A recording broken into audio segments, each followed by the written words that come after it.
বেলেগ নহয় যোৱাবাৰ বিধানসভা নিৰ্বাচনত কাৰ্বি আংলং হিলছ এৰিয়াৰ পৰা ইনক্লুডিং ডিমা হাছাও 6টা 6 ST পাৰ্লিমেণ্টাৰী কনষ্টিটুৱেঞ্চি এলেকাত 6টা বিধানসভা সমষ্টিত আছে। কাৰ্বি আংলঙৰ পৰা 5টা বিধানসভা সমষ্টিত আছে। কাৰ্বি আংলঙৰ সকলো জাতি জনগোষ্ঠীৰ ৰাইজে আমাক বিপুল ভোটত জয়যুক্ত কৰিছে। ৰাইজৰ আশীৰ্বাদ আমি পাইছোঁ, ৰাইজৰ মৰম আমি পাইছোঁ। গতিকে আমি ৰাইজৰ লগত সদায় আছোঁ। গতিকে ৰাইজৰ যিবিলাক আমাৰ কাৰ্যকৰ্তা তেখেতক কষ্ট কৰিছে, ৰাইজক তেখেতসকলক বিতংভাৱে বুজাইছে।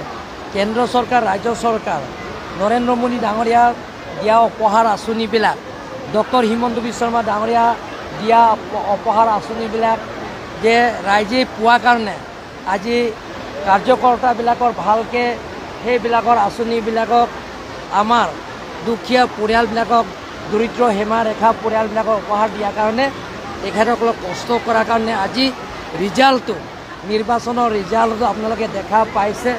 অপোজিশ্যন লগ লাগিলেও আমাৰ লগত প্ৰায় 50 কিলোমিটাৰ মানৰ তেওঁলোকৰ আমাৰ লগত ধৰি নাপায়। গতিকে যিটো আমাৰ কাৰ্যকৰ্তা ৱৰ্কাৰ্ছবিলাক লগত আমি ধন্যবাদ দিবৰ কাৰণে আহিছোঁ। তেখেতসকলক বহুত কষ্ট কৰিছে, সেই কষ্ট কৰাৰ কাৰণে আমি তেখেতসকলক ধন্যবাদ দিবৰ কাৰণে আজি এই সভাটো পাতিছোঁ। ৰাইজ মাতা নাই, কিন্তু আমি কাৰ্যকৰ্তাবিলাকক মাতিছোঁ।